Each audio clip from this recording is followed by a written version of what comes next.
I'm fucked. I spend a lot of time trying to figure out how this happened to me. I think back to when I was still alive. I had a beautiful home and a beautiful girl and a loving family. I had everything I could have ever wanted. Why then did I continue to push for something else? What was it that I was doing, and why? Is it all my fault? I suppose the main reason it happened was because I decided to write a book. Just when we had moved into our new house and she told me to get a second job, I instead doubled down on my book. Why? I realize now it was a major mistake. Why did I think the book was so important? What even got me started writing it? I remember certain events sparked me to make up my mind to try to do something by figuring it out by writing about it. A plane crash, a flood. I saw people die and thought these deaths were unnecessary, that surely we were of a psychological and technological level of development that would allow us to overcome those repeating tragedies. But I can go back even further, to when I was a child. It's as though I was always writing that book. I used to carry around with me my book of poems and a 5-page dissertation on the nature of reality. I was maybe 10 years old talking about the pervasive mist moving throughout cells of realities.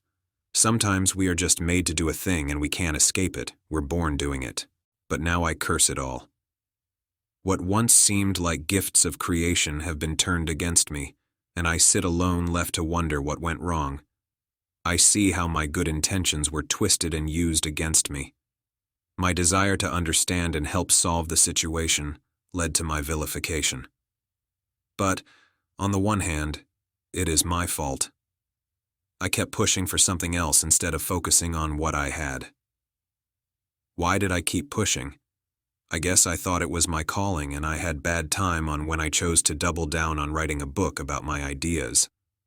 I kept pushing because I could not ignore the flaws in the system that were affecting me and others around me.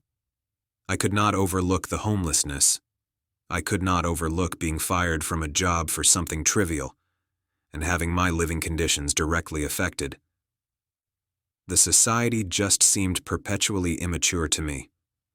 On standby forever, leaving people to wait for something that will never arrive, leaving them to suffer in all sorts of random and unnecessary conditions. I really should have just focused on my own situation because now I'm stuck.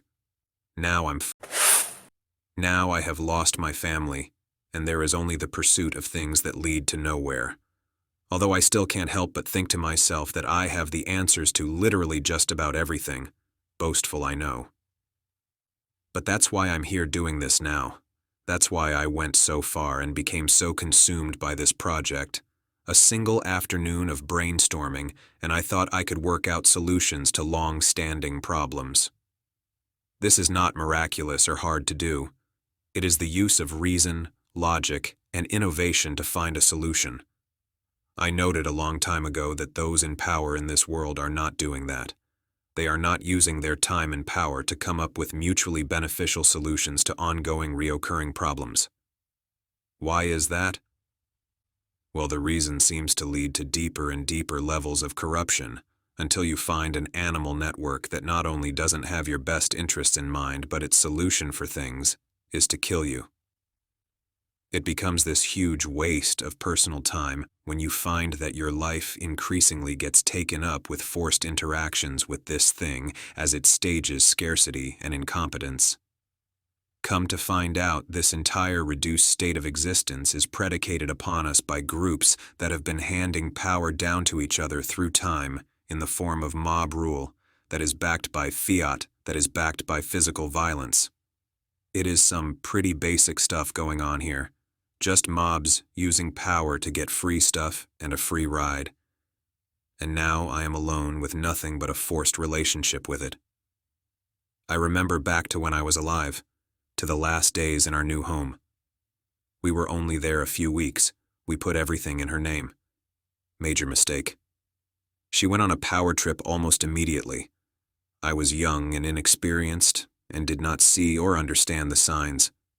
I see everything so clearly now. It's so simple. She wanted to be a stay-at-home mom while I got a second job. I would have been more than happy to do that for her. I never mentioned my book to her. She thought I was just doubling down on playing video games. I should have been much more communicative.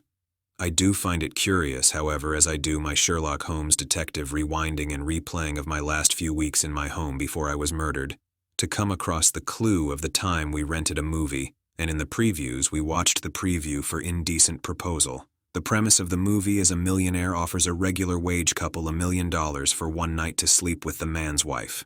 I've never seen the movie, but we did see the preview, and in the preview it shows the girl on a bed money lusting as dollars drop down from the sky onto her scantily clad body. One night, a few nights later, I came home from work and it was like that scene in the Animatrix with that kid. It was like my girl had been replaced by an agent. She did not laugh, she did not smile, she barely talked, as some strange dude was literally changing the locks on our new home. After a night of fire, I lost everything. At this time, I was still in my teenage rebellion against capitalism stage. It's something I should have grown up past or kept to myself, because my ex-girlfriend ultimately was not into it even though I thought I was standing for the right things. A system that creates conditions and changes them and leaves people in the dust through homelessness seemed evil to me even as a child. I couldn't help it, but I guess I should have made myself overlook it and just went along with it because I could not have asked for anything more when I was with her, except maybe a job that was not in question each day. I'm too far gone now. I kept pushing for a solution other than that system even after she left me. I am not lazy, and I am not trying to get out of work. I like doing things. I do feel, however, that we are taken advantage of through the concept of work. I can get more into these other things later, and I'm not saying she left me just because of that movie preview, although I will say that it was one of many influences that may have affected her decision in that moment. That's all I wanted was to spend my time with her. I don't really want anything else, and so I am damned. It is many years later now, and I am still stuck in a cage of thinking. I can make enough money to see her again, but it's not happening. It's a cage. It's a trap. They are exasperating me and draining all of my time and energy in a hopeless endeavor. I don't know how long I can hold on to this. They now overwork me for nothing at all. The amount of hours I work has steadily increased to the point where I was working 90 hours a week while living in my car, and it resulted in another studio apartment.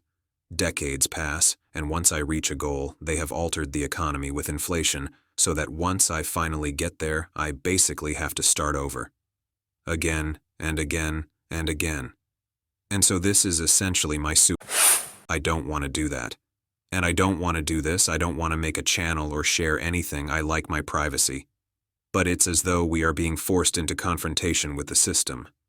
It is so immature that instead of making sure all of our needs are met, it is lassoing us into various forced interactions with it so that it can criminalize us. It is an inevitable eventuality. We will all be vilified and criminalized as it fails and says that it is our fault.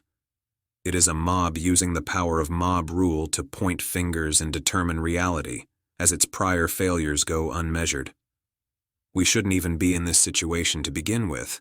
All of the problems that would create those conditions should be solved already, in advance before ever even reaching that condition. But as a mob, they have the power to force perception and force those measurements to be not taken and overlooked. And so, with absolute reluctance and regret, I am making this channel, out of necessity as their failure is on tour, and they intend to involve each and every last one of us. And if you are paying attention, you know that is not good. They intend to fail or stage events in which they can fail, and they intend to leave us out to dry. Indiscriminate covert warfare. They don't want their fake valuation schemes checked or challenged. So instead, as their competition, everyone has to go. Incredibly, we are talking about the governments of the world here at this stage in human development. They have allowed the most primitive and lowest examples of human beings to seize control in many power positions all over the world. It's like humanity has yet to address its relationship to power itself and is still blindly wielding the concept of power over others with very little regard. It's as if they have yet to conceptualize the opposite of this example of power, an example of power that does its job correctly and properly, ensures the safety and well-being of all of its citizens under all circumstances.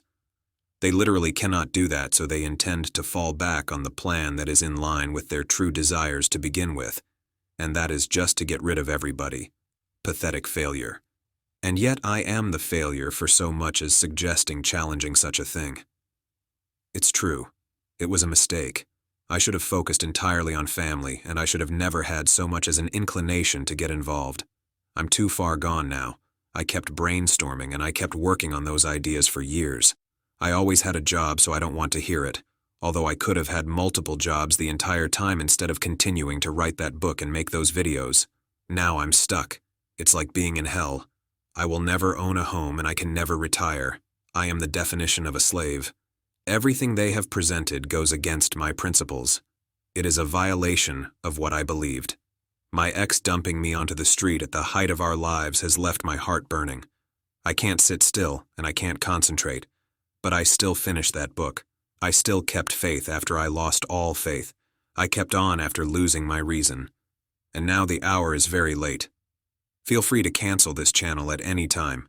This is what's left over of my desire to help humanity, even though they gave me the finger and told me to get lost. I'm lost now. I can't hold on to this much longer. There is nothing, and it is extremely painful, and they have me maintaining a level of working overtime every week just to have nothing. No hope, no plans, no future, no spare time. I can't relax, I can't calm down. They have made me into and left me as an emotional inebriate. So cancel this channel whenever you like. There is more in it for you than there is for me. I am damned. I just want to go back in time to be with my ex as she was back then. I just want to go home.